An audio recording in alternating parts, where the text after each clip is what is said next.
J'ai besoin de l'argent demain, m'a ordonné ma fille en me tendant la dette de son mari de 500 000 euros.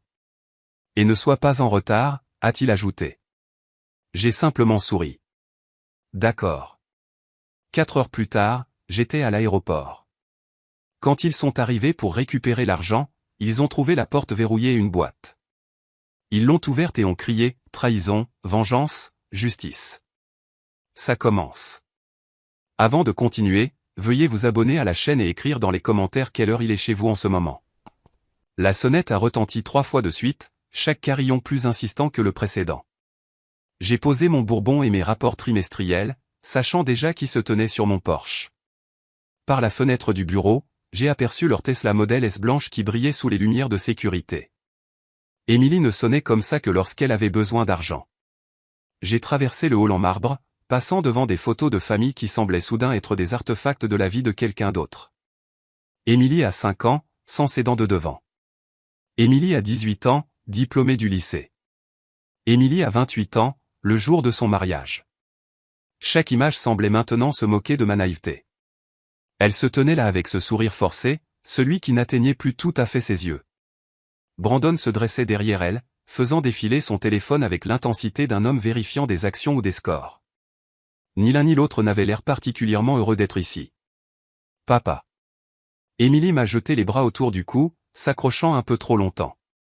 L'étreinte semblait calculée, comme si elle déposait une monnaie émotionnelle pour un retrait ultérieur. Brandon est passé sans me saluer, ses chaussures de marque claquant contre le marbre alors qu'il se dirigeait directement vers mon fauteuil en cuir. Mon fauteuil. Je les ai suivis dans le salon, remarquant comment Émilie ajustait nerveusement les lanières de son sac de créateur, celui à 5 000 € que je lui avais acheté à Noël dernier. Brandon avait déjà étalé des documents sur ma table basse comme s'il menait une réunion de conseil d'administration. Émilie s'est perchée sur le bord du canapé, ses doigts trouvant le collier de perles que je lui avais offert pour son 30e anniversaire. Elle le touchait toujours quand elle était sur le point de demander quelque chose. « Je peux vous servir quelque chose ? De l'eau ? Du vin, ai-je offert, bien que l'hospitalité soit la dernière chose que je ressentais. Allons droit au but, Rob. » Brandon n'a pas levé les yeux de ses papiers. Nous avons une situation. Rob, pas Robert, même plus la courtoisie de Monsieur Mitchell. J'ai serré plus fort mon verre de bourbon et j'ai compté à rebours à partir de 10. Une vieille technique de gestion de la colère qui fonctionnait rarement. La voix d'Émilie est montée d'un ton. Un autre signe révélateur. Papa, tu sais que nous ne viendrions pas te voir si ce n'était pas absolument nécessaire. Tu as toujours dit que la famille passait avant tout, et nous sommes une famille. Qu'est-il arrivé à l'immeuble de placement à Round Rock? J'ai gardé un ton neutre, bien que ma mâchoire ait commencé sa crispation familière. Brandon a finalement levé les yeux, son expression suggérant que j'avais posé une question sur l'histoire ancienne. Correction du marché, un revers temporaire, mais ce n'est pas pour ça que nous sommes ici. L'alliance d'Émilie tournait autour de son doigt, l'alliance de sa grand-mère, en fait. La bague de ma mère. Le tournoiement était son tic quand elle mentait, depuis qu'elle avait 12 ans et qu'elle avait nié avoir cassé la porcelaine de Margaret. Le fait a commencé Émilie, puis s'est arrêté, puis a recommencé. Brandon a travaillé si dur sur ce nouveau projet, une start-up technologique, très prometteuse, révolutionnaire, vraiment. Combien, ai-je interrompu? L'horloge du grand-père dans le coin a tic-taqué pendant 3 longues secondes de silence. L'eau de Cologne de Brandon, quelque chose de cher et d'excessif, se mêlait aux notes de chêne et de vanille de mon bourbon. Le talon d'Émilie claquait contre le sol en marbre dans un rythme nerveux. Ce n'est vraiment pas grand-chose pour quelqu'un avec tes actifs, a dit Brandon, se penchant en arrière dans mon fauteuil. Le cuir a grincé sous son poids. Un son qui n'avait toujours été qu'à moi jusqu'à ce soir. 500 000. Nous en avons besoin sur notre compte pour demain midi. La pièce a légèrement basculé. Ma migraine, celle qui commençait toujours derrière mon œil gauche en période de stress, a entamé sa pulsation familière. 500 000, pas 50 000, même pas 100 000. Un demi-million d'euros annoncé aussi nonchalamment que si l'on commandait un plat à emporter. C'est. J'ai commencé puis je me suis arrêté. Les souvenirs ont afflué sans y être invité, apprendre à Émilie à faire du vélo à Zilker Park, sa remise de diplôme à l'UT, la conduire à l'hôtel aux Four Seasons. Cette fille avait-elle jamais existé, ou l'avais-je imaginé? Papa, nous ne demanderions pas si nous avions une autre option. Les doigts d'Émilie sont passés de ses perles à ses yeux pour les tamponner, bien que je n'ai remarqué aucune larme réelle. L'hypothèque, les écoles des enfants, tu sais à quel point tout est devenu cher. Je le savais. Je payais directement pour ces écoles. 15 000 € par enfant et par semestre à Saint-Andrew. L'hypothèque de leur maison de Westlake, pour laquelle j'avais couvert la compte. 200 000 € qui avait été une aide ponctuelle il y a 3 ans. Brandon s'est levé, s'est dirigé vers mon bar sans y être invité, et s'est versé 3 doigts de mon Macallan de 25 ans. Ce ne sont pas des gens de la banque avec qui nous traitons, Rob. Ce sont des individus sérieux. Je détesterais que cela affecte ta réputation au country club ou chez les concessionnaires. La menace flottait dans l'air comme l'eau de Cologne de Brandon, évidente, écrasante et nauséabonde. Ma tension artérielle a grimpé en flèche. La migraine a explosé de derrière mon œil à travers mon crâne. La pièce a légèrement tourné, et je me suis agrippé à la cheminée pour me soutenir. « Papa, tu as l'air pâle », a dit Émilie. Non pas avec inquiétude, mais avec calcul, comme si elle mesurait ma faiblesse pour un effet de levier maximal. C'est laquelle a prononcé les mots qui ont tout changé. Si maman était encore en vie, elle aurait honte de la façon dont tu nous traites. Les mots pendaient entre nous comme une lame. Émilie savait exactement ce qu'elle faisait. Margaret et moi avions divorcé il y a 10 ans, mais Émilie utilisait toujours sa mémoire comme une arme chaque fois que cela lui convenait. Peu importe que Margaret vive heureuse à Houston avec son nouveau mari. Peu importe qu'elle m'ait mis en garde contre les manipulations d'Émilie. Dans la version de l'histoire d'Émilie, Margaret était une sainte qui aurait ouvert son chéquier sans poser de questions. Ta mère, dis-je lentement, t'aurait dit de trouver un travail. Brandon a éclaté de rire depuis mon bar, tenant toujours mon scotch comme s'il l'avait mérité. Des emplois? Je suis un entrepreneur, Rob. Je crée des emplois. 3 startups ratées en 5 ans. Un désastre de crypto-monnaie dont je l'avais averti à Noël dernier. Le cabinet de conseil qui n'a jamais conseillé personne. Je les avais tous financés, chacun d'entre eux, regardant l'argent disparaître dans les délires de grandeur de Brandon. Tu as manqué le récital de Sophie le mois dernier, a changé de tactique Émilie, sa voix tremblant d'une blessure fabriquée. Et le tournoi de football de Max, mais tu as du temps pour tes rapports trimestriels. Ces rapports trimestriels maintenaient leurs enfants dans une école privée, leur Tesla chargé, leur adresse de Westlake respectable. Mais je n'ai pas dit ça. Au lieu de cela, j'ai regardé le mascara d'Émilie couler en 2 filets parfaits. Elle avait clairement répété cette performance. Laissez-moi comprendre. J'ai lâché la cheminée, me tenant plus droit malgré la migraine. Vous avez besoin de 500 000 € pour demain midi. Pourquoi exactement? Brandon et Émilie ont échangé un regard. Le genre que les couples mariés perfectionnent au fil des années de tromperie coordonnée. Brandon a posé mon scotch et est retourné à la table basse, feuilletant des papiers avec le rythme inconscient de quelqu'un habitué à manipuler des cartes ou des jetons. Opportunité immobilière, dit-il, sensible au temps. On ne peut pas manquer cette fenêtre. Tu viens de dire que tu as perdu de l'argent dans l'immobilier à Round Rock. C'était différent. Les jointures de Brandon blanchirent alors qu'il serrait l'un des documents. C'est de la crypto-monnaie. Je veux dire, c'est une affaire sûre. Le lapsus était petit mais significatif. Crypto, pas immobilier. La même erreur qui leur a coûté 200 000 € il y a 8 mois. Ma main gauche a commencé à trembler. Un nouveau développement dans ma soixantaine. Je l'ai fourré dans ma poche. Le téléphone d'Émilie a vibré. Elle y a jeté un coup d'œil, a tapé rapidement, puis l'a posé face contre table. Papa, nous t'avons soutenu à travers tant de choses. Quand toi et maman avaient divorcé, qui était à tes côtés? Quand l'économie s'est effondrée en 2020, qui a aidé à maintenir les concessionnaires en activité? Vous étiez à Cabo tout l'été, lui ai-je rappelé. Vous le postiez quotidiennement sur Instagram. Ce n'est pas juste. Le mariage, j'ai commencé à énumérer, ma voix stable malgré la rage qui montait. 100 000 €. La compte de la maison 200 000 €. La première start-up de Brandon 150 000 €. La deuxième 80 000 €. La troisième. C'est de l'histoire ancienne, a interrompu Brandon, maintenant debout, essayant d'utiliser son avantage de taille. Nous parlons de notre avenir. De l'avenir de tes petits-enfants. Les petits-enfants dont je payais directement les frais de scolarité à Saint-Andrew. Émilie s'est levée aussi, serrant son téléphone. La photo mise en scène de son enfance. Celle de nous à SeaWorld quand elle avait 7 ans, est soudainement apparue sur la table basse. Elle l'avait apportée comme accessoire. Ce ne sont pas que des dettes, Rob. Brandon s'est approché. Assez près pour que je puisse voir la petite cicatrice au-dessus de son sourcil gauche. Ce sont des obligations. Des gens sérieux avec des conséquences sérieuses pour demain midi où les choses se compliquent pour tout le monde. Ta réputation, les concessionnaires, cette belle adhésion au country club. Me menaces-tu dans ma propre maison?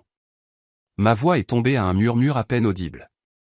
Nous sommes honnêtes sur la réalité, a dit Émilie, mais sa voix vacillait. Elle ne m'avait jamais vu aussi en colère, aussi contrôlée. Papa, s'il te plaît. Nous en avons besoin demain midi. Ce n'est pas négociable. La pièce semblait étouffante malgré la climatisation centrale. Ma migraine battait au rythme de mon cœur. L'eau de Cologne de Brandon semblait épaissir l'air. Les larmes calculées d'Émilie avaient maculé son maquillage pour les yeux en quelque chose de presque théâtral. Je les ai regardés tous les deux. Ma fille, qui était devenue une étrangère, son mari, qui n'avait jamais prétendu être autre chose qu'un parasite. L'horloge du grand-père a sonné 9 fois. Dehors, la banlieue d'Austin continuait ses routines tranquilles du soir, inconsciente de la destruction familiale qui se déroulait dans mon salon. D'accord. Le mot est sorti plat, épuisé. Demain, maintenant partez. Émilie a pris mon épuisement pour une capitulation. Elle s'est précipitée en avant, les bras tendus pour une autre étreinte. J'ai reculé, laissant ses bras tomber dans le vide. Brandon a tendu la main pour une poignée de main, serrant trop fort, établissant une dominance qu'il n'avait jamais méritée. Nous savions que tu comprendrais, a dit Émilie, ramassant son sac de créateur et sa photo mise en scène. La famille d'abord, n'est-ce pas, papa? Ils sont sortis sans un autre mot. La main de Brandon possessivement sur le bas du dos d'Émilie, la guidant comme un jeton de casino qu'il venait de gagner. Je suis resté sur le seuil, regardant le sifflement distinctif de leur Tesla s'estomper dans la rue. Les feux arrière ont disparu au coin de Westlake Drive. J'ai attendu exactement 5 minutes après que leur feux arrière ait disparu avant de passer le premier appel. James Walker a répondu à la deuxième sonnerie, malgré leur tardive. 25 ans d'amitié et de conseils juridiques signifiaient qu'il connaissait mes habitudes. Je n'appelais jamais après 21h, sauf si quelque chose n'allait vraiment pas. Ils ont enfin franchi la ligne, n'est-ce pas? Sa voix ne portait aucune surprise, seulement de la résignation. Demain midi, ont-ils dit, comme si j'étais un distributeur automatique avec une limite de retrait. Ils l'ont enfin dépassé. Les papiers de transfert de la maison sont déjà déposés, a dit James. J'ai entendu des papiers se froisser de son côté. Ils ne le savent juste pas encore. Le nom d'Émilie n'a jamais été sur cet acte. Tu te souviens? Tu as insisté pour le garder à ton nom quand tu as payé le raconte. Et Margaret, ai-je demandé, retournant dans ma maison, la voyant différemment maintenant, non pas comme un foyer, mais comme une scène pour la performance finale de ce soir. Elle attend ton appel. Elle dit qu'il est grand temps que tu arrêtes de les couvrir. J'ai raccroché et je suis immédiatement allé à mon bureau. La migraine était passée d'une douleur explosive à une clarté froide. Mon ordinateur portable s'est ouvert sur une confirmation par email d'il y a 3 semaines. Villa Las Palmas, Costa Rica, du 17 mars au 17 avril. Votre réservation est confirmée. Le voyage de planification de la retraite servirait désormais un objectif différent. J'ai appelé American Airlines, naviguant dans le système automatisé avec une efficacité exercée. Le vol du matin pouvait être déplacé à 6h45. Première classe toujours disponible, un passager. Mon coffre-fort s'est ouvert avec une combinaison que je n'avais jamais partagée, même pas avec Émilie. À l'intérieur, organisé dans des dossiers étiquetés, se trouvaient 20 ans de documentation financière. Chaque chèque, chaque virement, chaque prêt. L'accord signé de Brandon de décembre 2023, promettant que ce serait la dernière demande. Les publications Instagram d'Émilie de l'année écoulée, imprimées et datées, montrant leur style de vie somptueux tout en prétendant la pauvreté. Virée shopping au domaine, dîner chez Uchi, week-end à Napa. J'ai trouvé une vieille boîte Amazon dans le garage, ordinaire et sans particularité. À l'intérieur, j'ai arrangé 3 ensembles de documents avec la précision d'un avocat. Premièrement, l'acte de propriété de leur maison. Deuxièmement, l'historique complet des prêts. 847 000 € sur 8 ans, méticuleusement documenté. Troisièmement, les avis juridiques que James avait préparés des mois auparavant, en espérant que nous n'en aurions jamais besoin. Au fond, j'ai placé une clé USB contenant les images de sécurité de ce soir. Les caméras que j'avais installées après un cambriolage il y a 2 ans avaient tout capturé. Les larmes répétées d'Emily, les menaces de Brandon, leur manipulation coordonnée. Sur le dessus, j'ai placé une seule note. Vous le vouliez pour demain. Voici ce que vous obtenez vraiment.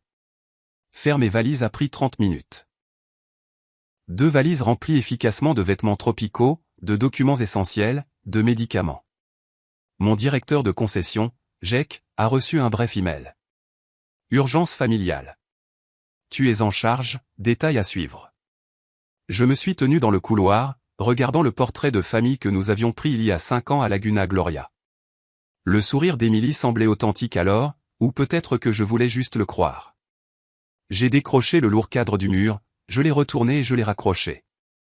Le dos de la toile vierge semblait plus honnête d'une certaine manière. Dans ma chambre, j'ai enlevé ma bague de classe de l'Université du Texas, celle avec laquelle Emily jouait quand elle était enfant, prétendant qu'elle la porterait un jour. Elle est allée dans la boîte avec tout le reste. La migraine s'était complètement estompée maintenant, remplacée par quelque chose de plus proche de l'anticipation. Mon téléphone affichait 3 SMS d'Emily. Je les ai supprimés sans les lire. Brandon avait appelé 2 fois, probablement pour renforcer l'échéance de demain. Les messages vocaux pouvaient attendre éternellement. J'ai passé un autre appel, cette fois à Margaret à Houston. Elle a répondu immédiatement comme si elle attendait près du téléphone. Robert, James m'a appelé. Tu vas vraiment le faire? J'aurais dû le faire il y a des années.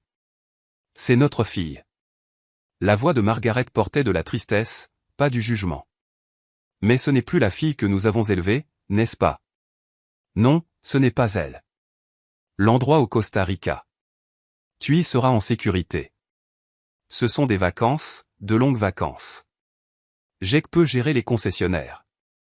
Les avocats peuvent s'occuper de tout le reste. Margaret est restée silencieuse un moment. Tu sais, elle essaiera de te trouver. Laisse-la essayer.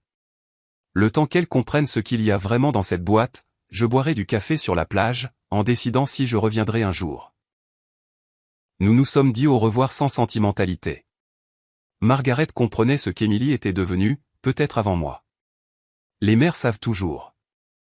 À 23h30, je me tenais dans ma cuisine sombre, buvant de l'eau et étudiant le réfrigérateur couvert des dessins de mes petits-enfants. Des bonshommes allumettes étiquetés, Papy et moi à la pêche au lac Travis. Un dessin au crayon de ma concession avec « Le travail de Papy » griffonné en dessous. J'ai soigneusement retiré le dessin de pêche, je l'ai plié et je l'ai mis dans mon portefeuille. Les enfants n'étaient pas responsables des choix de leurs parents. J'ai posé la boîte sur la table du porche où ils seraient sûrs de la voir. La caméra de la sonnette capturerait leur réaction lorsqu'ils l'ouvriraient à midi, s'attendant à un chèque et trouvant à la place le démantèlement complet de leurs illusions. L'alarme était réglée sur 4h30. 6 heures avant le début de ma nouvelle vie. 6h30 avant que la leur ne s'effondre. L'alarme a percé l'obscurité à exactement 4h30. Pas de bouton de rappel, pas d'hésitation. Je m'étais entraîné pendant 32 ans de réunions matinales chez le concessionnaire à me réveiller instantanément. Et aujourd'hui, cette discipline servait un objectif différent. La cafetière a gargouillé, déjà programmée la veille.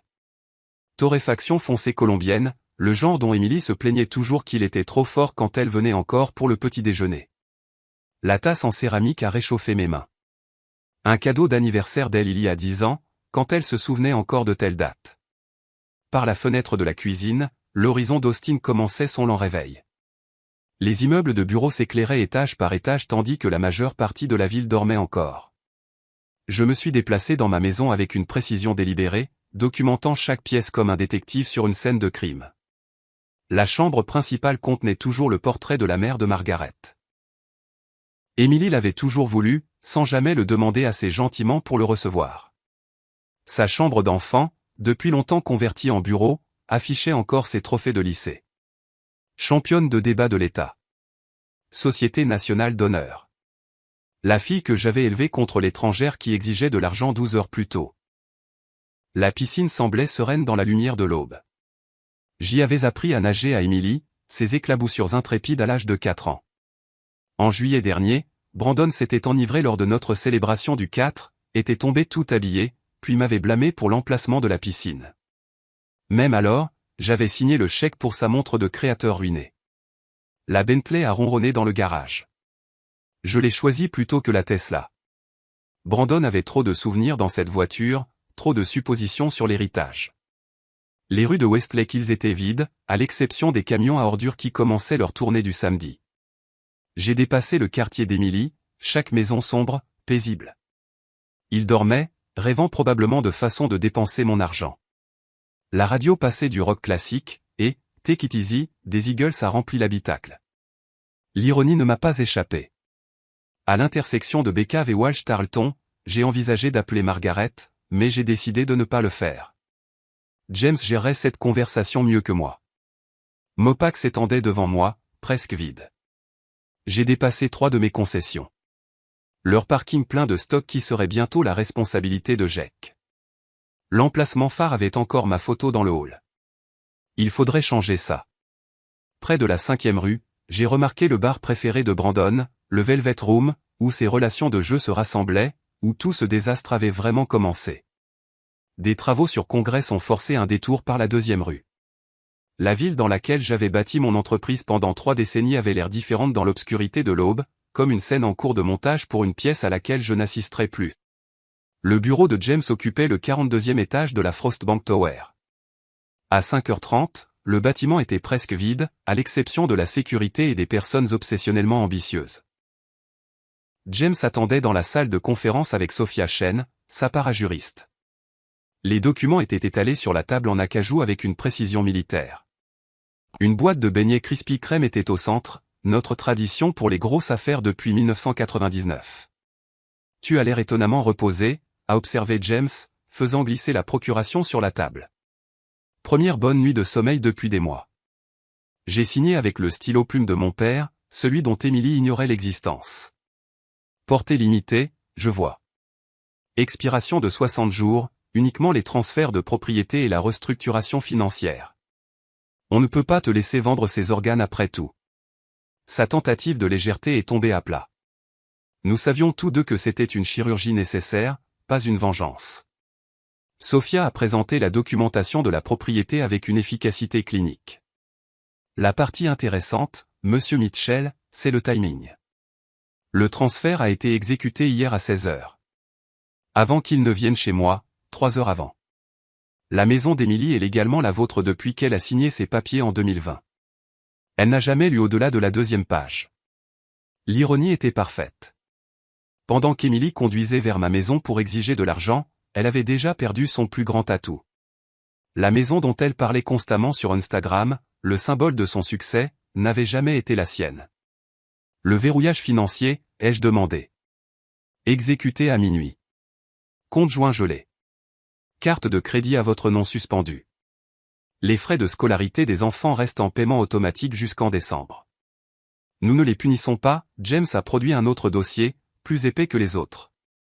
L'option nucléaire, comme nous en avons discuté.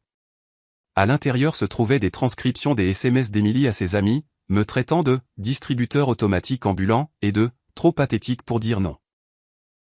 La reconnaissance de dette signée par Brandon en 2023, jurant que c'était la dernière fois. La clé USB contenant les images de sécurité de la nuit dernière.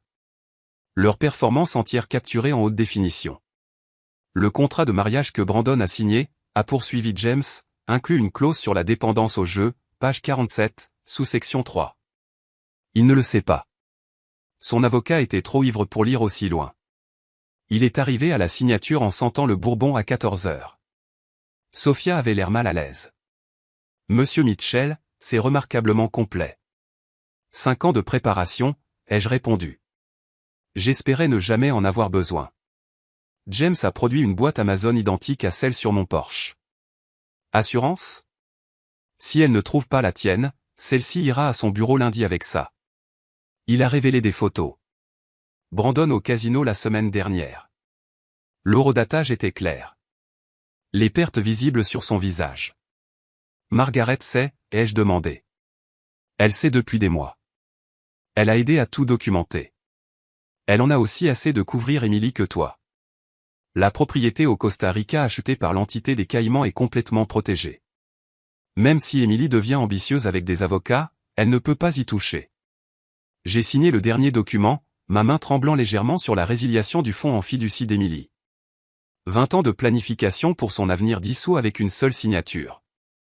James a remarqué le tremblement. Bourbon? Il a fait un geste vers le tiroir de son bureau. Une autre tradition. Non, j'ai besoin d'avoir la tête claire pour le vol.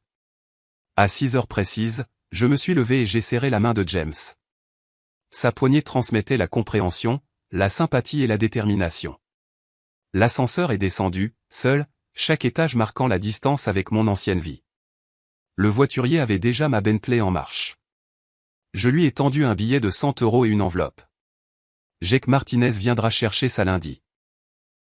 Le jeune homme a hoché la tête, confus, mais professionnel. J'ai conduit vers l'aéroport alors que le soleil perçait l'horizon, peignant le ciel d'Austin en or. Mon téléphone a vibré, Emily appelant plus tôt que prévu, la dernière fois que j'entendrais cette sonnerie sans choisir de répondre. L'autoroute 71 s'étendait vers Austin-Bergstrom International alors que le lever du soleil peignait les collines de cuivre et d'or. Le trajet familier semblait différent ce matin, chaque point de repère un adieu. Le camion de tacos de Manuel s'installait à l'intersection de Riverside où je m'arrêtais habituellement pour des tacos au petit déjeuner. Pas aujourd'hui. NPR discutait des plans d'expansion d'un homme d'affaires local. Mon propre groupe de concessionnaires, ironiquement, bien qu'ils ne seraient plus les miens très longtemps. Emily a appelé 3 fois de suite, puis Brandon une fois. Chaque sonnerie ressemblait à un compte à rebours. Il y a 10 ans, ce son m'aurait fait répondre immédiatement, inquiet que quelque chose soit arrivé aux petits-enfants. Maintenant, je le reconnaissais pour ce qu'il était, le son du droit acquis exigeant son dû. Inventaire mental en rejoignant la 183. Jake avait géré les opérations du samedi pendant 5 ans. Il s'en sortirait bien. La société de gestion immobilière avait ses instructions et 6 mois de paiement d'avance. Les frais de scolarité des petits-enfants continueraient jusqu'en décembre. Ils ne devraient pas souffrir des choix de leurs parents. Tout le reste avait cessé d'être ma responsabilité. À minuit, le terminal sud de l'aéroport a émergé de la brume matinale. Le service de voiturier n'était pas encore bondé, juste 2 préposés se préparant pour la cohue de la journée. Tommy, qui avait garé mes voitures pendant 3 ans, a semblé surpris. Vol matinal, Monsieur Mitchell? Changement de plan. Je lui ai tendu les clés et une enveloppe. Jake Martinez viendra chercher ça lundi. Ces informations sont à l'intérieur. Tout va bien, monsieur? Mieux que ça ne l'a été depuis des années. Je n'ai pas regardé la Bentley. Cette voiture avait conduit Emily à son mariage, Brandon à d'innombrables bars, moi à d'interminables retraits au guichet automatique. Laisse Jake décider quoi en faire. Le comptoir de première classe était vide, à l'exception de Michel, qui m'avait enregistré pour des dizaines de voyages d'affaires. Costa Rica aujourd'hui, Monsieur Mitchell. Je vous ai sur le vol de 6h45 José. C'est exact. Conversation normale masquant un changement de vie radical. 2 bagages à enregistrer. Tout ce dont j'ai besoin. Elle a étiqueté les valises avec une efficacité exercée. J'ai gardé mon bagage à main près de moi, documents, médicaments, ordinateur portable, les quelques photos que je ne pouvais pas laisser derrière moi. Alors qu'elle me rendait mon passeport, j'ai sorti une enveloppe scellée. J'ai besoin d'une faveur, Michel. Quelqu'un viendra chercher ça plus tard aujourd'hui. Emily Carter, elle sera agitée. Le professionnalisme de Michel n'a jamais faibli. Des instructions spéciales? Juste vérifier sa pièce d'identité. Il y a une clé à l'intérieur pour un box de stockage. Elle comprendra. Ou pas. Quoi qu'il en soit, le box de stockage contenait 20 ans de ses affaires d'enfance. J'avais gardé des choses qu'elle n'avait jamais pris la peine de récupérer. Laisse-la décider si les souvenirs valaient plus que l'argent. Le TSA pré-check s'est déroulé avec l'efficacité d'un samedi matin. Les agents habituels m'ont reconnu. Où allez-vous aujourd'hui, Monsieur Mitchell? Quelque part de plus chaud. Affaire ou plaisir? Ni l'un ni l'autre, affaires personnelles. À travers le scanner, ceinture enlevée, chaussures dans le bac. Le rituel banal du voyage moderne semblait surréaliste dans le contexte d'une démolition de vie délibérée. J'ai récupéré mes affaires, chaque objet retournant à sa poche désignée, sauf mon téléphone, qui est resté éteint. Austin Java est apparu à la porte 14, et la mémoire musculaire m'a guidé vers le comptoir. La barista, Kelly, selon son badge, a souri avec l'enthousiasme du matin. L'habituel, torréfaction foncée moyenne, sans place. Fêtant un grand aujourd'hui. Occasion spéciale. On pourrait dire ça. Je me suis assis à la porte, le café réchauffant mes mains comme ma tasse à la maison 2 heures plus tôt. Mon téléphone affichait ses dernières statistiques avant que je ne l'éteigne complètement. Cet appel manqué d'Emily, 3 de Brandon, 12 SMS, 2 messages vocaux. Le dernier SMS d'Emily a attiré mon attention. Papa, rappelle-moi. Je fais des rêves bizarres à propos d'argent.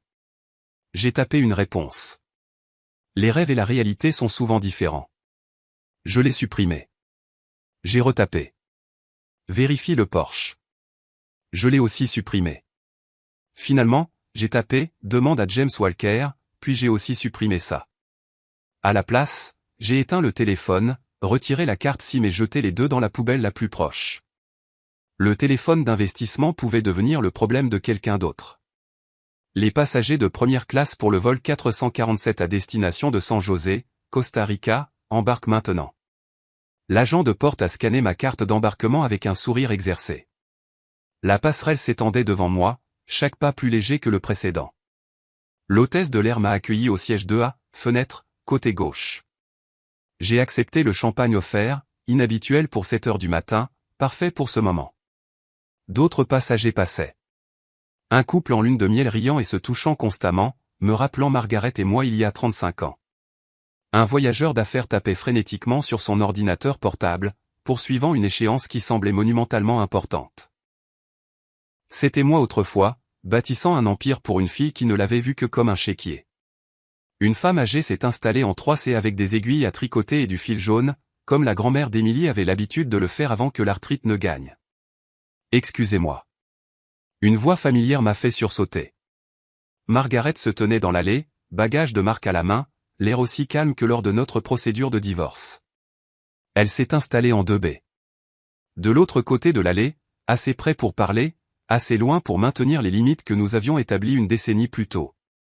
James a appelé, dit-elle simplement. Je pensais que tu aurais besoin de renfort. Ce n'est plus ton combat. Ça ne l'a pas été depuis 10 ans. Mais c'est toujours ma fille. Quelqu'un devrait être là quand elle atterrira. Là. J'ai acheté le condo d'Aix en grave côté il y a 6 mois. James est vraiment complet. Il l'a trouvé, négocié le prix, s'est occupé de tout. Je planifie ça depuis aussi longtemps que toi.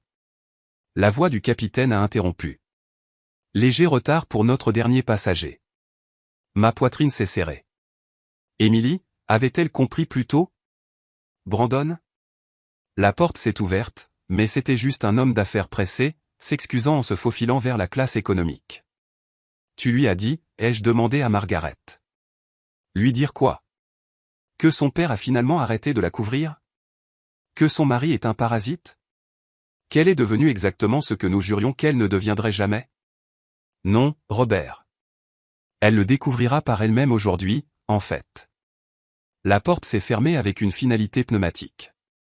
7h05 repoussage. 7h15 les moteurs rugissant à la vie. L'accélération me pressant dans le cuir qui ne sentait ni l'eau de Cologne de Brandon ni le parfum d'Emily. Austin a rétréci en dessous. Les collines et les lacs que j'avais appelés chez moi pendant 30 ans, devenant une géométrie abstraite. Quelque part là-dessous, le réveil d'Emily sonnait. Dans 4 heures, elle arriverait à ma maison vide. Dans 5 heures, elle trouverait la boîte. Dans 6 heures, mon ancienne vie serait complètement démantelée. L'hôtesse de l'air est apparue avec les menus du petit déjeuner. Affaire ou plaisir?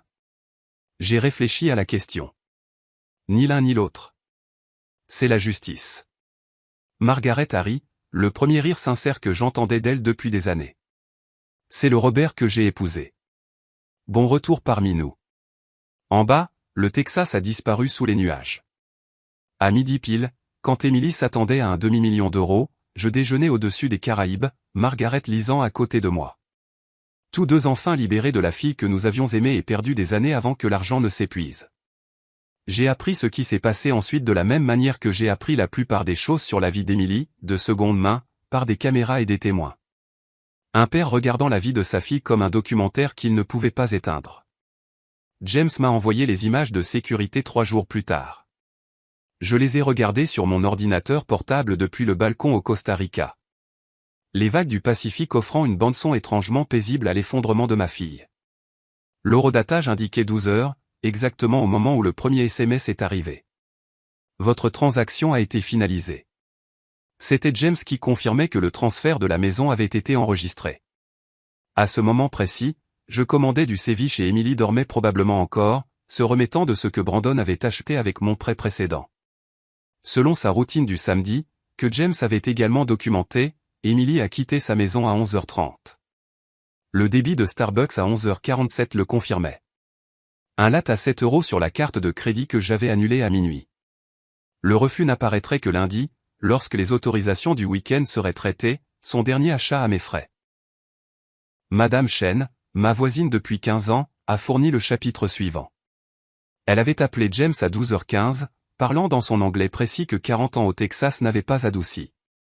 Monsieur Walker, ils sont là. Emily et le joueur. Ils ne savent pas que je les regarde. Les images de sécurité ont commencé à 12h15 23 secondes. La Mercedes blanche d'Emily est entrée dans mon allée avec la confiance de quelqu'un sur le point de recevoir son argent de poche. Brandon a vérifié son téléphone. James a confirmé plus tard qu'il suivait les scores de basket, planifiant probablement son prochain pari avec mon argent. Emily a appliqué du rouge à lèvres dans le rétroviseur, la même nuance de rouge qu'elle portait pour demander sa première voiture à 16 ans. L'acompte de son mariage à 28 ans. La demande d'un demi-million hier à 35 ans. Ils se sont dirigés vers ma porte comme s'ils en étaient les propriétaires. Brandon portait une mallette Hermès vide, 12 000 € au détail, achetée avec mon prêt de janvier. Vide, en attente d'argent qui ne viendrait jamais. Emily a sonné à 12h16 45 secondes. Une sonnerie normale, pas les 3 coups exigeants de la veille. Elle a attendu exactement 10 secondes. Je connaissais ses habitudes, puis a sonné à nouveau, plus longtemps cette fois. Brandon a mis ses mains en coupe contre la fenêtre latérale, regardant dans ma cuisine vide. Sa voiture est partie, a dit Emily assez fort pour que Madame Chen l'entende depuis son jardin. Et alors, il a 5 voitures. Le ton dédaigneux de Brandon a traversé la cour. Les lumières sont sur minuterie. Emily a remarqué ce que j'avais programmé des semaines auparavant. Peut-être qu'il est allé chercher de l'argent à la banque. Tu as dit midi. Il est à peine passé. Ils ont essayé la porte à 12h18. Les clés d'Emily ont gratté contre la serrure, incapables de trouver prise. Le parajuriste de James les avait changées à 7h du matin, 3 heures après mon départ pour l'aéroport. La confusion sur le visage d'Emily valait presque des décennies de manipulation. Brandon a repéré la boîte à 12h20 3 secondes, juste un colis Amazon sur la table du Porsche, anodin, à l'exception du nom d'Emily écrit au marqueur noir sur le dessus. Elle l'a ouverte nonchalamment, s'attendant probablement à un cadeau d'anniversaire en retard ou à un cadeau d'excuse. Le premier document qu'elle a sorti était l'acte de propriété de sa maison. Son visage a changé comme une photographie en accéléré d'un fruit qui pourrit, de la confusion à l'incrédulité, à l'horreur en moins de 3 secondes. Elle l'a laissé tomber, et Brandon a attrapé le papier avant qu'il ne touche le sol. Qu'est-ce que tu veux dire par c'est à son nom? La voix de Brandon a porté jusqu'au jardin de Madame Chen. Emily a ensuite sorti le tableur. Chaque paiement, chaque prêt, chaque cadeau méticuleusement documenté. Total de 1,3 million d'euros sur 8 ans, sans compter la maison. Ses mains tremblaient alors qu'elle atteignait la dernière ligne. Les photographies sont venues ensuite. Brandon au Palm Casino mardi dernier. Les horodatages clairs, ses pertes écrites sur son visage. Puis la reconnaissance de dette qu'il avait signée, jurant que l'argent de décembre était le dernier qu'il demanderait jamais. Les SMS d'Emily à ses amis, imprimés et surlignés. Papa est trop pathétique pour dire non, et, il cédera. Il le fait toujours. Et mon préféré personnel, je mérite cet argent plus que lui. À 12h23 17 secondes, le téléphone d'Emily a vibré. Le premier refus de carte de crédit, puis un autre, puis un autre. Chase, American Express, la carte Nordstrom, toutes suspendues, toutes à mon nom, toutes annulées à minuit pendant qu'elle dormait. Brandon a essayé d'appeler quelqu'un à 12h24. Son bookmaker a découvert James plus tard, qu'il a informé que les extensions de crédit nécessitaient une garantie, pas des promesses. Emily s'est effondrée sur les marches de mon Porsche, sa robe de créateur se froissant contre le béton que j'avais fait refaire l'été dernier. Elle a trouvé la clé USB à 12h25 44 secondes, l'a branchée sur son téléphone avec des doigts tremblants, sa propre voix a résonné du haut-parleur, minuscule mais clair. Prends juste ce qu'il te donne. Il est trop pathétique pour dire non. Puis la voix de Brandon.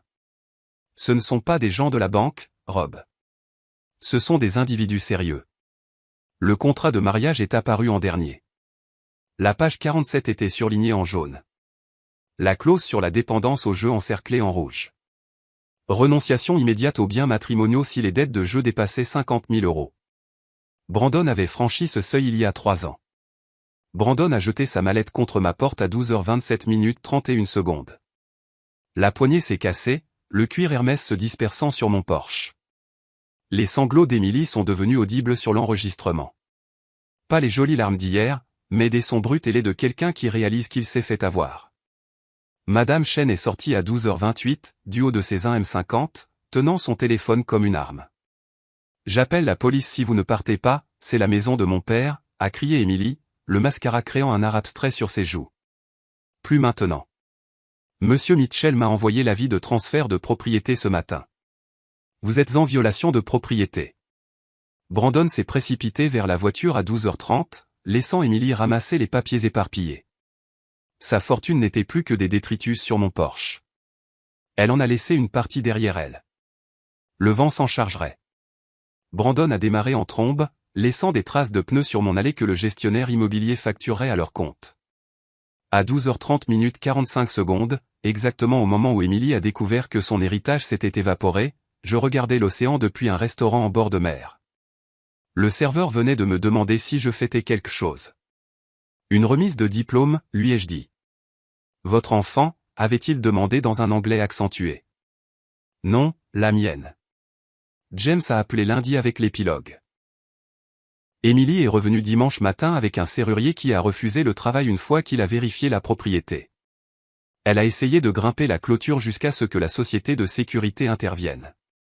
La police lui a donné un avertissement pour violation de propriété. Brandon n'est jamais revenu. James a entendu dire qu'il avait déménagé chez son frère à Dallas, les papiers du divorce déjà déposés. 3 jours plus tard, assis sur mon balcon avec Margaret lisant à côté de moi, James m'a demandé si je voulais voir l'intégralité des images. Non, ai-je dit, en regardant les pélicans plonger pour attraper des poissons. Les cris que j'avais entendus pendant 5 ans étaient enfin, heureusement, silencieux. James m'a envoyé les images du parking 3 jours plus tard. Je les ai regardées depuis ma terrasse au Costa Rica. Des pélicans plongeant pour attraper des poissons en arrière-plan pendant que la vie de ma fille implosait sur l'écran de mon ordinateur portable. L'horodatage indiquait 19h le 16 mars, exactement au moment où j'avais mon premier dîner paisible depuis des années. Leur Mercedes a crissé dans le parking souterrain de l'immeuble d'Emily. Même sans le son, le langage corporel de Brandon criait la rage. Il a claqué la porte si fort que l'alarme de la voiture s'est déclenchée, ses lumières clignotant comme un signal de détresse auquel personne ne répondrait. Emily l'a poursuivi jusqu'à l'ascenseur, serrant ses documents comme des preuves dans un procès pour meurtre, ce qui, d'une certaine manière, ils étaient, des preuves du meurtre de leurs illusions. L'enregistrement audio de l'ascenseur de l'immeuble, que les parajuristes de James ont réussi à obtenir, a capturé leur conversation avec une clarté dévastatrice. La voix d'Emily, stridente de trahison. Tu avais dit que c'était de l'immobilier commercial. C'en était. Le déni de Brandon est venu rapidement, désespéré. Le casino, c'était juste pour décompresser. Décompresser. Décompresser. Le son de papier frappant la chair. Puis le digne agréable de l'ascenseur. Les portes se fermant sur les sanglots bruts d'Emily. À 19h30, Emily avait commencé un direct sur Instagram qui allait devenir légendaire dans les cercles sociaux d'Austin. Le parajuriste de James a tout capturé avant qu'Emily ne le supprime. Quelques minutes plus tard, elle était là, le mascara créant un art abstrait sur ses joues, un verre de vin tremblant dans sa main manucurée. Quand quelqu'un en qui vous avez confiance vous trahit. Elle a brandi l'acte de propriété de la maison devant la caméra, Brandon visible en arrière-plan, jetant des vêtements dans une valise. Quand toute votre vie est bâtie sur des mensonges. Le verre de vin a volé à travers la pièce, se brisant contre leur photo de mariage. Fin du direct. 47 personnes ont regardé Emily Carter, la mondaine de Westlake, s'autodétruire en temps réel. 3 étaient des employés de mes concessionnaires qui ont immédiatement transmis l'enregistrement à James. La mère de Brandon a appelé mon bureau lundi matin, son message vocal conservé dans les dossiers méticuleux de James. Monsieur Mitchell. Brandon a disparu depuis samedi soir. Emily dit que vous l'avez enlevé. Une pause lourde de désespoir maternel. Je sais que c'est fou, mais savez-vous où est mon fils? Je ne le savais pas, mais je savais où il avait été. Brandon avait passé ses heures à appeler tous ceux qu'il avait jamais connus avec de l'argent. Ami du country club, colocataire d'université, même le père de son ex-petite amie. Chaque conversation plus courte que la précédente. Chaque rejet ajoutant du poids à son désespoir. Sa mère l'a entendu dire, la voix brisée, ce n'est plus juste une question d'argent. Ces gens ne plaisantent pas. Entre 20h30 et 22h, Emily s'est plongée dans les conseils juridiques de Google. Son historique de recherche, visible parce qu'elle avait utilisé mon compte Amazon pour accéder au Wi-Fi, se lisait comme une carte du déni. Un père peut-il reprendre une maison offerte au Texas? Comment casser une procuration? Prescription pour les dons financiers au Texas. Avocat en faillite d'urgence à Austin. Les dettes de casino peuvent-elles affecter le conjoint au Texas? Avocat de divorce pas cher. Sans acompte. La dernière recherche m'a fait plus mal que prévu. Non pas parce qu'elle voulait divorcer de Brandon, c'était attendu, mais parce qu'elle a immédiatement cherché quelqu'un d'autre pour le financer. Rachel, la meilleure amie d'Emily depuis l'université, a appelé Margaret vers 22h. Emily avait finalement joué toute la clé USB, pas seulement le commentaire pathétique de la veille. 5 ans de réunions de famille, de fêtes d'anniversaire et de dîners de fête, tous secrètement enregistrés. La voix d'Emily me traitant de « distributeur automatique ambulant » à son 30e anniversaire. Brandon plaisantant sur le fait de « saigner le vieil homme à blanc » à Thanksgiving. Emily coachant Brandon sur les tactiques de manipulation avant notre dîner d'anniversaire. Le toast de Noël où ils avaient remercié ironiquement « le bon vieux papa », la banque de la famille. Elle l'a joué 3 fois, a dit Rachel à Margaret, comme si elle ne pouvait pas croire que c'était réel. La cascade de refus de carte de crédit a commencé à exactement 22h17. Chaque notification de refus était envoyée au système de surveillance de James. Chase Sapphire refusé. American Express Platinum suspendu. Nordstrom invalide. Même sa carte Starbucks désactivée. Un livreur DoorDash a déposé une plainte le lendemain. Emily avait commandé 200 € de sushi, prévoyant de payer en espèces. Pas d'argent liquide dans la maison. Le livreur a menacé de la poursuivre devant les petites créances alors que Brandon était déjà chez un prêteur sur gage avec ses bijoux. Les publications Facebook d'Emily entre 23h et minuit sont devenues une légende des ragots d'Austin. Chacune supprimée en quelques minutes, mais les captures d'écran se sont propagées comme une traînée de poudre. Trahi par le sang. Quand votre père choisit l'argent plutôt que la famille. Quelqu'un connaît des avocats spécialisés en droit du travail? Vend sac de créateurs. Demande sérieuse uniquement. Les commentaires qu'elle n'avait pas prévus ont afflué immédiatement. Sa cousine, tu ne viens pas de poster depuis Cabo la semaine dernière? Un ami du lycée, je pensais que ton père t'achetait tout. Un ancien collègue, n'es-tu pas celle qui a arrêté de travailler après le mariage? Pendant que le monde d'Emily s'effondrait, Margaret et moi étions assis sur la terrasse de la plage à jouer au poker. Un guitariste local jouait à proximité, et je lui ai donné un pourboire de 100 € pour jouer « Take It Easy » des Eagles. Margaret a ri, le premier rire sincère que j'entendais d'elle depuis des années. « Tu es nul au poker » a-t-elle observé, prenant mes jetons. « Je suis libre » ai-je répondu, et je le pensais. Madame Chen a de nouveau appelé James à 23h45. Emily était retournée chez moi, assise dans sa Mercedes dans l'allée, n'essayant pas d'entrer, ne se déchaînant pas, juste assise, fixant les fenêtres sombres comme si elle pouvait soudainement s'illuminer de pardon. Elle est restée là pendant 1 heure, a rapporté Madame Chen. Quand elle est finalement partie à 1h du matin, elle avait l'air différente, comme si elle avait vieilli de 10 ans en 10 heures.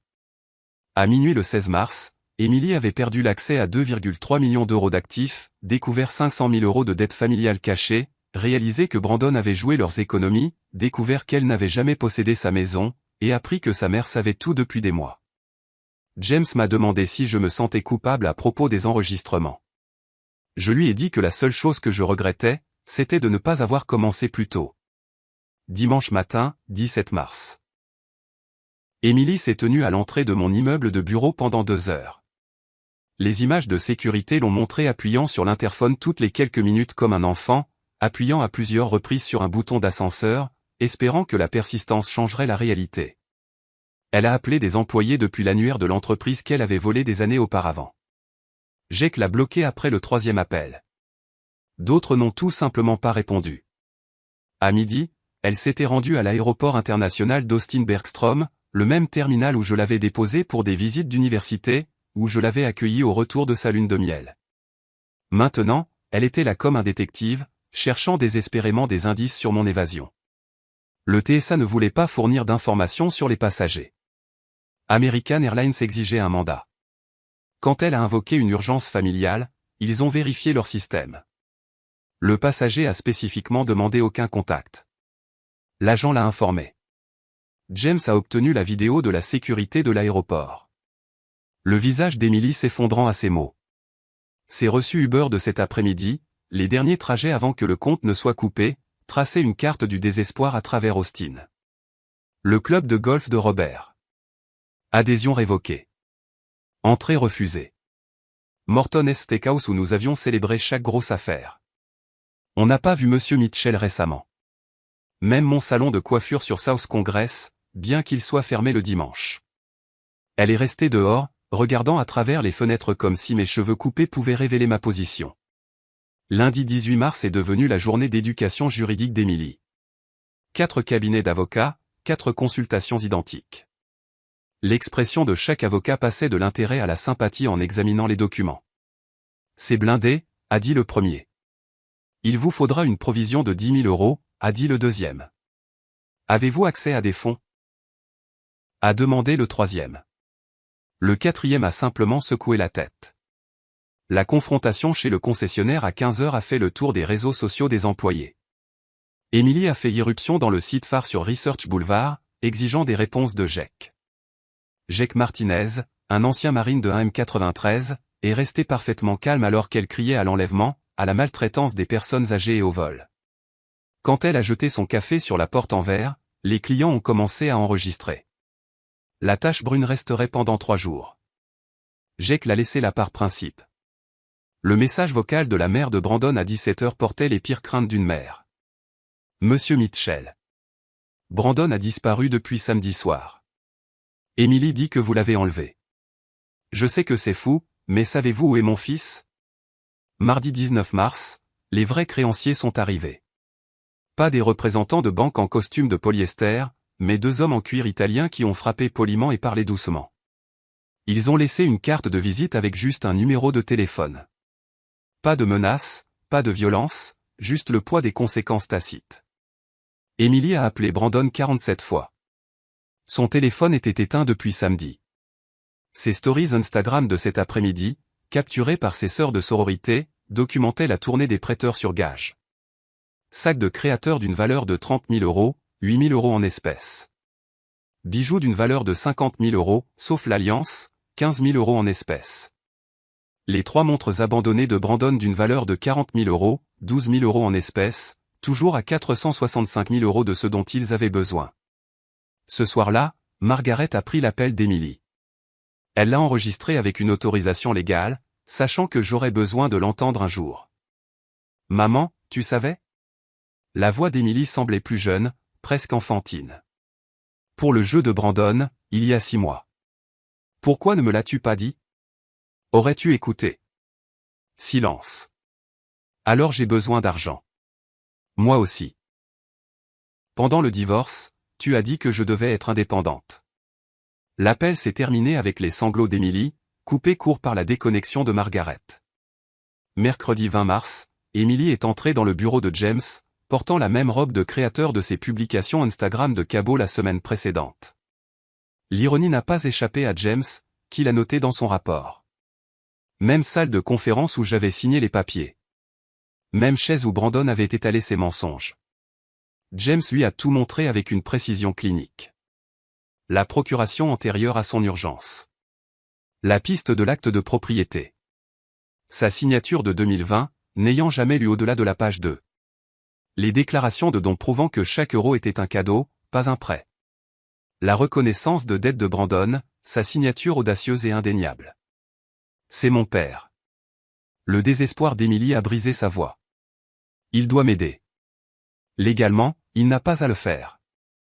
Et le soutien des petits-enfants? Des fonds en fiducie à leur nom seulement, intouchables jusqu'à 18 ans.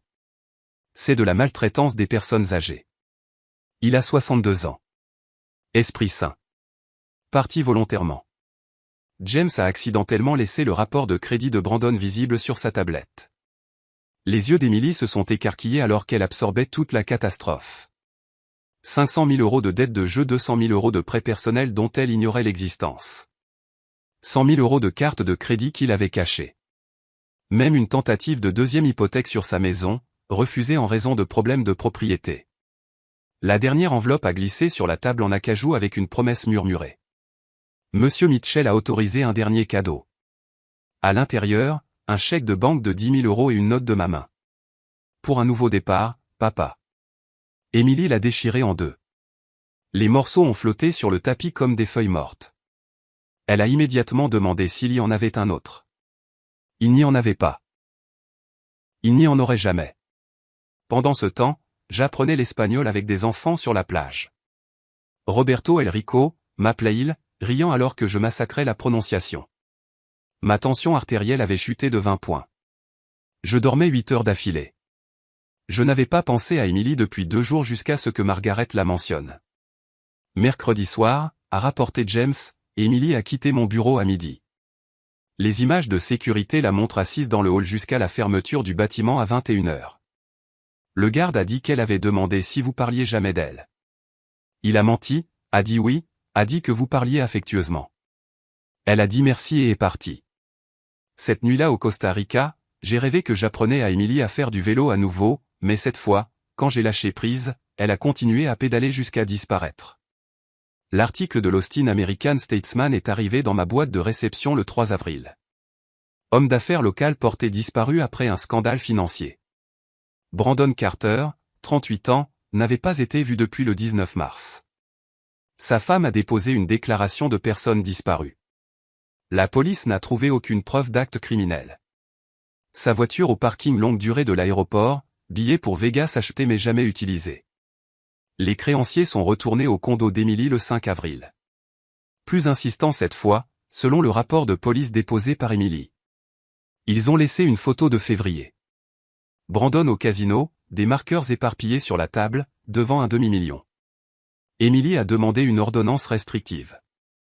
Le juge a demandé des informations sur l'argent dû. Ordonnance refusée. Sa vente de garage ce week-end est devenue un divertissement de quartier. Les publications du groupe Facebook transmises par l'enquêteur de James peignaient un portrait de déclin. Vente pour déménagement, tout doit partir. Des meubles qui avaient autrefois accueilli des galas de charité. Les clubs de golf de Brandon, ajustés sur mesure, vendus pour 200 euros. Porcelaine de mariage, Crystal Waterford, 50 euros pour l'ensemble complet. Sa robe de mariée, conservée dans du papier de soie sans acide. Pas de preneur à aucun prix. Un voisin a posté, triste. Il y a un an, elle a accueilli ce gala de charité pour l'autisme ici. A collecté 50 000 euros. À la mi-avril, les candidatures d'Emily ont inondé le marché de l'emploi d'Austin. 47 postes en 2 semaines suivis via LinkedIn. Cabinet de design d'intérieur, période d'inactivité trop longue. Poste de vente au détail, surqualifié. Finalement, Nordstrom l'a embauché. Le même magasin où elle avait dépensé des milliers par mois. Salaire de départ 15 euros de l'heure, plus commission. Le sens de l'ironie de l'univers est resté intact. Le 15 avril, un avis d'expulsion est apparu sur la porte de son condo. 3 mois de retard sur l'hypothèque, Brandon s'était occupé des finances, n'avait jamais mentionné la dette croissante. 4 000 € de paiement mensuel, 13 500 € du plus les frais de retard. Date limite le 15 mai pour payer ou quitter les lieux. Elle a découvert cela en rentrant de sa première journée chez Nordstrom. Portant toujours le badge d'employé qu'elle avait autrefois ignoré sur les autres. La demande de divorce du 18 avril se lisait comme une dissolution d'entreprise. Abandon cité comme cause. Brandon doit être notifié. Lieu inconnu. Le juge a autorisé la publication d'un avis dans 3 journaux. Coût, 500 € qu'Emily n'avait pas. Elle a utilisé sa réduction d'employé Nordstrom pour acheter un costume pour le tribunal. Les premiers vêtements qu'elle avait achetés avec de l'argent gagné en 7 ans. Pendant qu'Emily se reconstruisait sur des cendres, je construisais quelque chose de nouveau au Costa Rica. Mes journées ont développé un rythme que j'avais oublié. Lever du soleil avec des singes hurleurs. Café avec vue sur le Pacifique. Baignade matinale dans une eau assez claire pour voir mes pieds. Déjeuner au bar de la plage de Manuel où personne ne connaissait les concessionnaires ou les filles. Les enfants du coin m'appelaient Roberto El Rico, Robert le Riche. Je leur enseignais l'anglais en échange de leçons d'espagnol. Leurs parents m'invitaient à des dîners où personne ne parlait d'argent, d'investissement ou d'opportunités. De vraies conversations sur le football, la pêche et le temps. Personne ne demandait rien d'autre que de passer le sel. Margaret s'est mise à la peinture, produisant de terribles paysages marins qui nous faisaient rire tous les deux. Nous n'avions pas ri ensemble depuis qu'Emily avait 16 ans et avait commencé à nous voir comme des ressources plutôt que des parents. Ce n'était pas romantique entre nous, cela était mort il y a longtemps, mais paisible, comme des survivants du même naufrage, partageant un canot de sauvetage. Ma transformation a surpris le médecin à San José. Tension artérielle en baisse de 30 points. Poids perdu de 20 livres sans effort, arrêt de 3 médicaments. Qu'est-ce qui a changé, a-t-il demandé dans un anglais accentué. Tout, rien. J'ai arrêté de financer la vie des autres et j'ai commencé à vivre la mienne. Le 25 avril, TMZ a révélé l'histoire. Un homme d'affaires texan porté disparu repéré au Mexique. Brandon Carter travaillant dans une agence de location de voitures à Juarez sous un nom d'emprunt. La photo le montrait derrière un comptoir, 5 kilos en moins. Alliance absente. Extradition peu probable pour des dettes civiles. Emily a commenté l'article avec seulement 2 mots. Bon débarras. 27 avril. Emily a finalement utilisé la clé du box de stockage de l'aéroport. Manuel a rapporté ce qu'elle a trouvé. Chaque objet d'enfance que j'avais gardé. Des albums photos qu'elle pensait que j'avais jetés. Les bijoux de sa grand-mère qu'elle croyait perdus lors du divorce. Une obligation d'épargne de 50 000 € à son nom, payable dans 1 an, et une note de ma main, pour quand tu te souviendras de qui tu étais avant que l'argent ne compte. Papa. L'email est arrivé le 28 avril, transmis par James. Les mots d'Emily soigneusement choisis.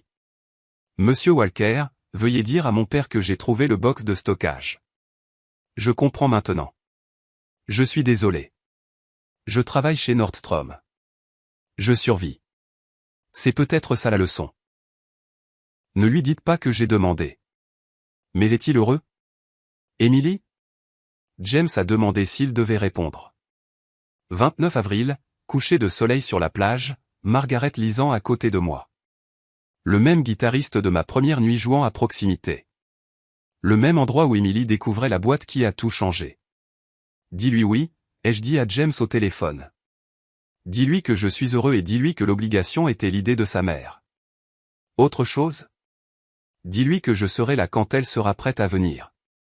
Mais elle paie son propre voyage. Cette nuit-là, j'ai regardé des familles costariciennes sur la plage. 3 générations jouant ensemble.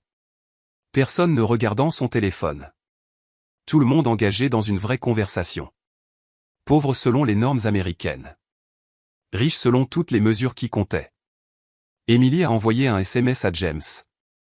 Merci de me l'avoir dit. Peut-être à Noël si j'économise assez. Première fois en 5 ans qu'elle mentionnait d'économiser pour quelque chose. 30 avril, le groupe de Manuel jouait au bar de la plage. Ils ont dédié une chanson à Roberto El Rico. Pas les Eagles cette fois, mais une chanson folklorique locale sur un homme qui a trouvé un trésor en donnant tout. Margaret a traduit, les larmes aux yeux. Il ne s'agissait pas vraiment de moi. Il s'agissait de chaque expatrié là-bas, tous fuyant quelque chose, tous trouvant autre chose. James a appelé ce soir-là pour dire qu'Emily avait vendu sa Mercedes, acheté une Honda de 10 ans, ouvert un compte d'épargne, posté sur Instagram sur la dignité du travail honnête. Dois-je continuer à la surveiller, a-t-il demandé. Non. La leçon a été apprise. L'enseignement était terminé. L'apprentissage, peut-être, ne faisait que commencer. L'avis d'expulsion était sur la porte d'Emily depuis le 15 avril. Le 5 mai, James m'a dit qu'elle avait épuisé toutes les options, suppliant la gestion immobilière, offrant des paiements partiels, essayant même de négocier avec le propriétaire de l'immeuble. Elle n'a jamais su que j'avais vendu cette propriété à un fonds de placement en janvier, anticipant exactement ce moment. Les images de sécurité du bâtiment l'ont montré en train de louer le plus petit U-Haul disponible ce samedi matin. Le chargement, seul, a pris 12 heures. Madame Peterson, dont Emily s'était plainte pendant des années, ses petits-enfants bruyants, a offert son aide depuis son balcon. La fierté d'Emily, même brisée, ne l'a pas laissé accepter. Elle a lutté avec un canapé en cuir qu'elle avait acheté avec mon argent, le traînant centimètre par centimètre jusqu'au camion pendant que les voisins regardaient depuis leurs fenêtres. Le box de stockage qu'elle pouvait se permettre contenait tout sauf des vêtements et son ordinateur portable. Un mois prépayé, l'installation la moins chère d'Austin. Pure ironie. Son unité se trouvait juste à côté de celle que je lui avais laissée, celle avec l'obligation. Elle passait devant tous les jours, sans le savoir. Le 10 mai a apporté la dernière communication de Brandon, une lettre recommandée de Juarez nécessitant une signature. Le facteur a plus tard fourni une déclaration sous serment pour la procédure de divorce d'Emily, décrivant comment ses mains tremblaient en signant. À l'intérieur, une page, l'écriture de Brandon. Emily, au moment où tu liras ceci, j'aurai un nouveau nom et une nouvelle vie. Les hommes qui me cherchent ne me trouveront pas. N'essaie pas non plus. Je suis désolé pour l'argent de ton père. Mais c'est toi qui disais qu'il ne te couperait jamais les vivres. Nous avons tous les deux joué. Nous avons tous les deux perdu. Le contrat de mariage que ton père m'a fait signer signifie que tu n'obtiendras rien de moi de toute façon. Considérons-nous quittes. B. Son directeur chez Nordstrom a appelé James par inquiétude. Emily ne s'est pas présentée pendant 3 jours. Quand elle est revenue, elle avait perdu 5 kilos, ses yeux étaient creux. Le directeur l'a presque renvoyée. Pour la première fois de la vie d'Emily Carter, elle a supplié, réellement supplié, garder son emploi en promettant une présence parfaite à l'avenir. 15 mai, jour de l'expulsion. La nouvelle adresse d'Emily, un studio au-dessus d'une taqueria sur East Riverside. Le même quartier qu'elle avait qualifié de « louche » en visitant des amis d'université. 37 mètres carrés. Un climatiseur de fenêtre qui cliquetait comme Dédé dans un gobelet. Une buanderie commune dans un sous-sol qui sentait le moisi. 700 € par mois, en espèces seulement, pas de vérification de crédit. Le deuxième emploi a commencé le 16 mai. Le service de nuit chez Denny's, de 23h à 7h. Le même Denny's où elle avait fait une scène 2 ans auparavant, exigeant le directeur pour des œufs froids. Maintenant, elle servait des étudiants ivres et des infirmières épuisées pour 13 € de leur plus les pourboires. Son nouvel emploi du temps est devenu robotique. Réveil à 5h. Nordstrom de 6h à 14h. Sommeil de 15h à 22h. Denny's de 23h à 7h. Répété. Les dimanches de congé étaient consacrés à la lessive et à la préparation des repas. Riz, haricots, le poulet le moins cher qu'elle pouvait trouver. Margaret est venue lui rendre visite le 24 mai. Elle m'a appelé ce soir-là, sa voix prudente. Emily avait accroché un seul objet sur le mur taché d'eau du studio. Notre photo de sa remise de diplôme. Les vêtements de marque avaient disparu, remplacés par des basiques de Walmart. 10 kilos perdus, les pommettes aussi acérées que des accusations. Leur conversation, telle que Margaret l'a racontée, j'ai aidé ton père à planifier ça. Je sais. Es-tu en colère? Je l'étais. Maintenant, je suis trop fatigué pour être en colère. L'obligation était mon idée. Une assurance pour quand tu toucherais le fond. C'est le fond. Non. Le fond, c'est quand tu arrêtes de blâmer tout le monde. L'aveu d'Emily est venu lentement, comme si on lui arrachait des dents. J'ai été une fille terrible. Tu as été une fille gâtée. Il y a une différence, n'est-ce pas? Le terrible ne peut pas être réparé. Le gâté peut être surmonté. Le week-end du Memorial Day est arrivé avec la chaleur typique d'Austin. Emily a fait un double service chez Nordstrom. Heures supplémentaires pour le jour férié. Le Déniès ensuite était bondé de fêtards ivres. Elle a gagné 300 € de pourboire en une nuit, la plus grosse somme d'argent qu'elle ait touchée depuis mars. La caméra de sécurité du Déniès l'a capturée à 7h15 le 31 mai, assise dans sa Honda, comptant ses pourboires, pleurant. Pas les larmes manipulatrices que j'avais vues si souvent, mais quelque chose de brut. Elle a écrit plus tard à James que c'était le premier argent qu'elle avait vraiment gagné. Pas de manipulation, pas de nom de famille, pas d'attente, juste du travail. Son historique de téléphone a montré un SMS tapé mais jamais envoyé. Papa, j'ai gagné 300 € ce soir toute seule. Je sais que tu ne verras pas ça. Je sais que tu es parti, mais je voulais que tu le saches. Je commence à comprendre. Elle l'a supprimé, mais les enregistrements de la compagnie de téléphone sont restés. Pendant ce temps, au Costa Rica, la saison des pluies avait commencé. J'avais commencé à enseigner l'anglais à l'école locale. Du bénévolat. Les enfants m'appelaient « Professeur Roberto ». Personne ne connaissait mon argent. Margaret peignait de terribles paysages, les vendant aux touristes pour 20 €, donnant les bénéfices à l'école. Nous dînions ensemble la plupart des soirs. Nourriture simple, riz, poisson, plantain. Mieux que n'importe quel repas de country club. James a envoyé sa dernière mise à jour. Emily travaille 2 emplois, vit dans un studio, survit. Ma réponse. Arrête de la surveiller. Elle doit faire ça seule maintenant. 31 mai, minuit. Emily a commencé un autre service chez Déniès. La foule du Memorial Day affluait.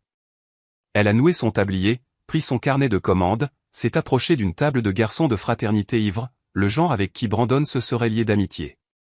Bienvenue chez Déniès. Que puis-je vous servir? L'un l'a reconnu, sa voix forte de surprise. Emily. Emily Carter du Country Club. Elle n'a pas bronché. C'est moi.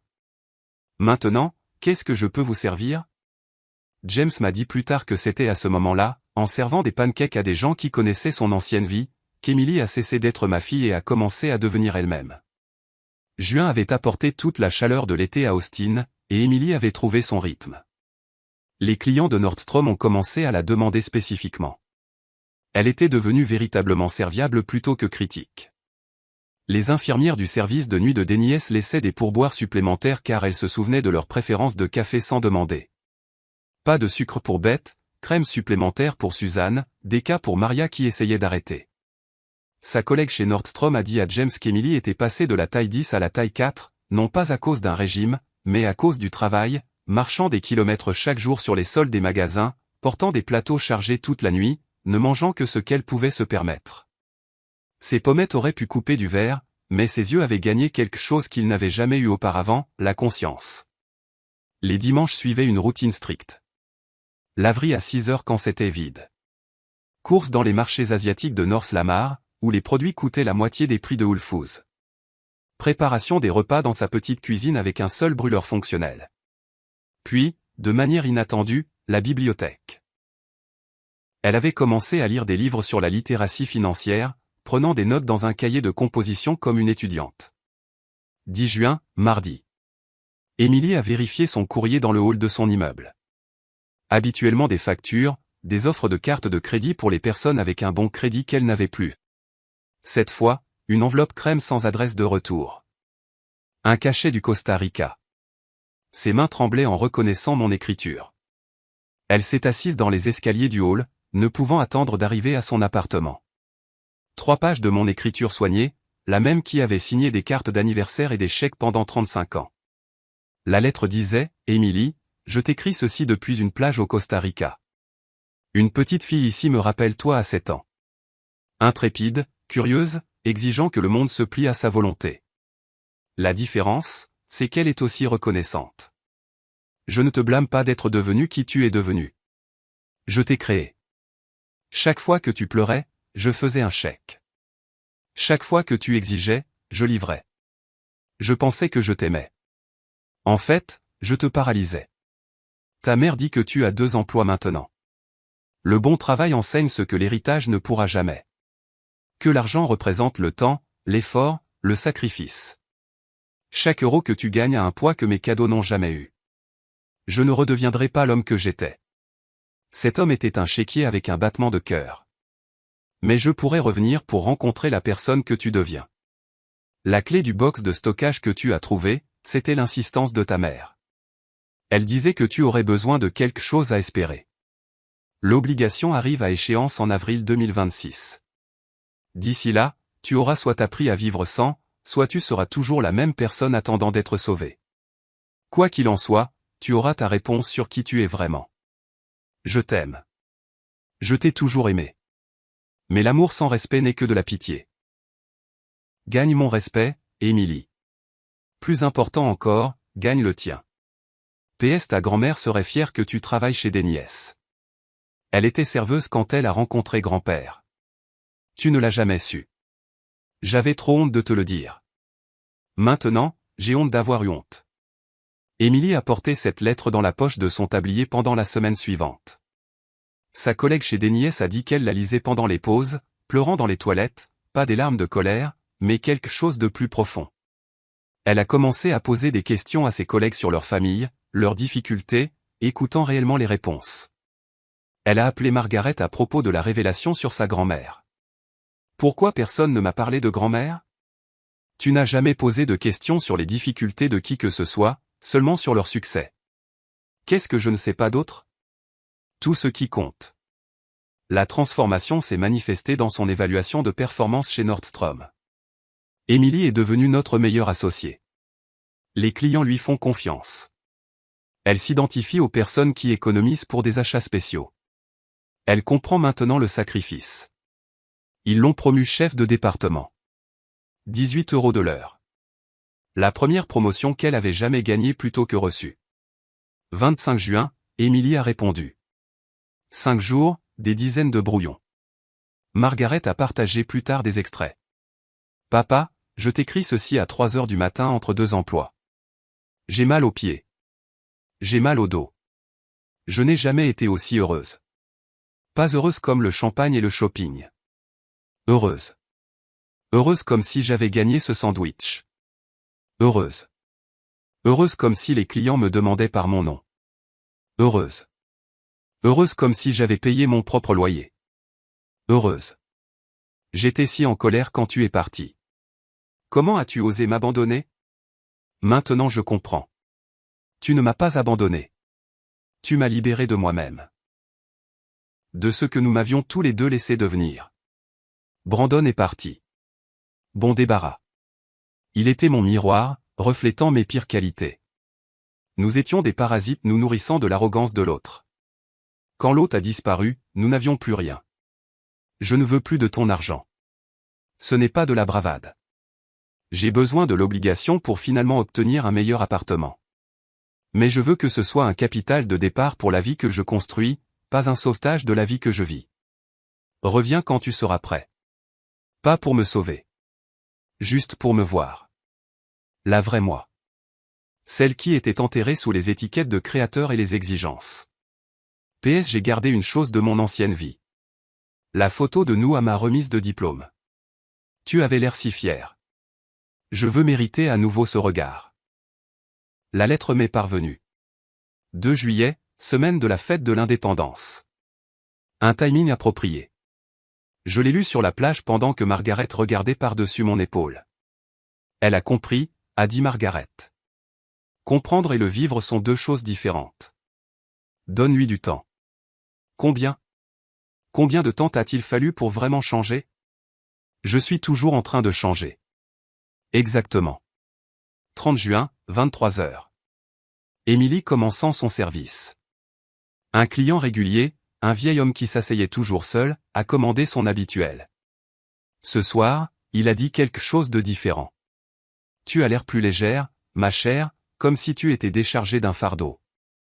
Émilie a souri, un vrai sourire. J'apprends à porter mon propre poids au lieu d'attendre que les autres le portent pour moi. Il a laissé un pourboire de 20 € sur une note de 8 €. La note disait, pour ton fonds d'études, un compagnon de route.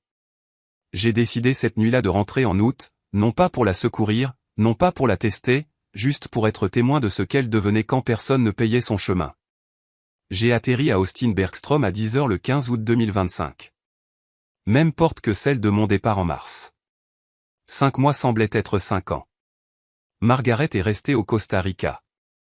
C'est ton voyage à terminer, avait-elle dit. La voiture de location était une berline modeste, pas le véhicule de luxe que Robert Mitchell aurait exigé. J'ai dépassé mes concessionnaires, qui prospéraient sans moi. Bien. J'ai dépassé l'ancien immeuble d'Emily où une nouvelle famille occupait son ancien balcon, leur bonheur non compliqué par les dettes. J'ai réservé une chambre dans un Hampton Inn. Pas le Four Seasons. Une partie de ma nouvelle vie, le confort sans l'excès. J'ai appelé James. Je suis là. Elle ne le sait pas, non. Je veux voir sa vie naturelle, pas une performance. Nordstrom. Elle y est jusqu'à 18 h. À 16 h, je me tenais chez Nordstrom au centre commercial de Barton Creek, observant de l'autre côté du magasin. Emily était à genoux à côté d'une femme âgée, l'aidant à ajuster ses chaussures, patiente, gentille. L'Emily que je connaissais aurait appelé un autre associé pour cette tâche. Elle avait changé physiquement, mince mais forte, se déplaçant avec détermination plutôt qu'avec arrogance. Son uniforme était simple mais soigné. Les cheveux en queue de cheval. Fini les visites hebdomadaires au salon de coiffure.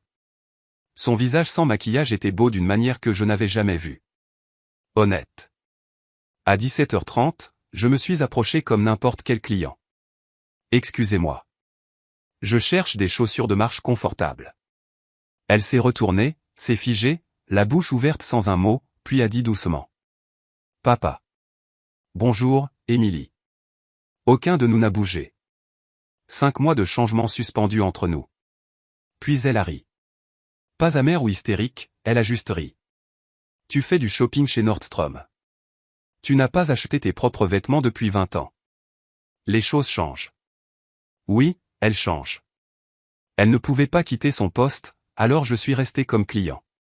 Nous avons parlé prudemment pendant qu'elle me montrait des chaussures. Tu as l'air différente, ai-je dit. Je suis différente. La pauvreté est un régime efficace. Ce n'est pas la pauvreté, c'est la réalité. La même chose quand on est habitué à la fantaisie. Elle a encaissé les chaussures, appliquant sa réduction d'employés sans demander. Fierté et petits gestes. Je termine à 18 h, puis des nièces à 23 h. On peut dîner entre les deux. Je ne peux pas me permettre de dîner au restaurant. Je vais cuisiner. Où habites-tu? Elle a hésité, puis a donné son adresse. Ce n'est pas ce à quoi tu es habitué. Moi non plus. À 18 h 30, j'ai monté les escaliers jusqu'à son studio. Elle avait troqué son uniforme contre un jean usé et un t-shirt, tous deux propres, mais clairement de seconde main. L'appartement était minuscule mais impeccable. Une chaise, un tabouret. Elle m'a donné la chaise. Ce n'est pas grand-chose, a-t-elle commencé. C'est à toi. Ça en fait tout. Sur le mur, notre photo de remise de diplôme. Sur le comptoir, ma lettre. Sur une petite étagère, des livres de planification financière de la bibliothèque. J'ai cuisiné des pâtes avec les provisions qu'elle avait. Basique mais fraîche. Elle m'a regardé cuisiner, quelque chose que nous n'avions pas fait ensemble depuis qu'elle avait 10 ans. Maman dit que tu enseignes au Costa Rica. Bénévolat. L'anglais aux enfants du coin. Gratuitement? Les meilleures choses que j'ai faites récemment ont été gratuites. Nous avons mangé à sa petite table avec des assiettes en plastique et des fourchettes dépareillées. Mieux que n'importe quel dîner de country club. Je te détestais, a-t-elle dit soudainement. Je sais. Je veux dire, je te détestais vraiment. Je te voulais mort. Je sais. Comment as-tu pu me laisser sans rien? Comment aurais-je pu te laisser avec tout? Ça te tuait. Ça nous tuait tous les deux. Oui. Le silence s'est installé. Pas inconfortable, nécessaire. À 21 h, elle devait se préparer pour des nièces. J'ai sorti une enveloppe. Ce n'est pas un sauvetage. C'est un investissement. À l'intérieur, un chèque de 5 000 € et un contrat. Qu'est-ce que c'est? Une proposition commerciale? Tu travailles pour moi. Pas chez les concessionnaires. Nouveau projet. Enseigner la littératie financière aux jeunes adultes. Tu connais le coût de l'ignorance. Je ne suis pas qualifié. Tu es particulièrement qualifié. Tu as été des deux côtés. Riche sans comprendre, pauvre avec une prise de conscience. Elle a lu le contrat attentivement. Salaire juste, pas de traitement de faveur, augmentation basée sur la performance. Ce n'est pas de la charité. C'est du business. Si tu échoues, tu es viré, fille ou pas, et si je réussis? Alors tu auras réussi. À 22h30, elle devait partir pour des nièces. Elle m'a serré dans ses bras. Première vraie étreinte depuis des années. Pas de manipulation ou de performance. Une connexion. Je t'appellerai demain après avoir relu le contrat. Lis-le 3 fois. C'est une autre leçon. J'apprends. Nous apprenons tous les deux. 1 mois plus tard, Émilie a accepté le poste, mais a gardé les week-ends chez des nièces pendant 6 mois. Elle voulait un plan de secours. Malin. Son premier atelier de littératie financière a eu 12 participants.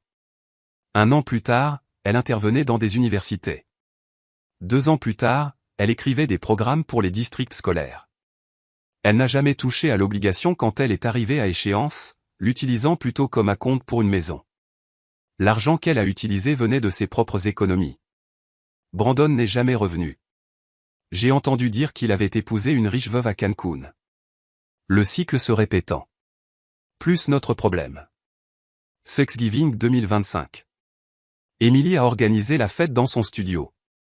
Margaret a apporté des accompagnements. J'ai apporté du vin. Nous nous sommes assis par terre autour de sa table basse. Émilie a levé son verre d'eau.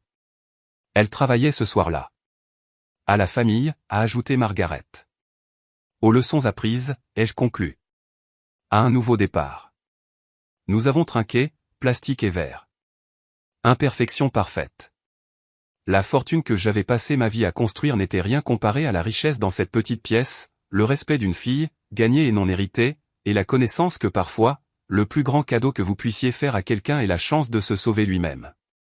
Si vous aimez cette histoire, veuillez aimer cette vidéo, vous abonner à la chaîne et partager vos impressions sur cette histoire dans les commentaires.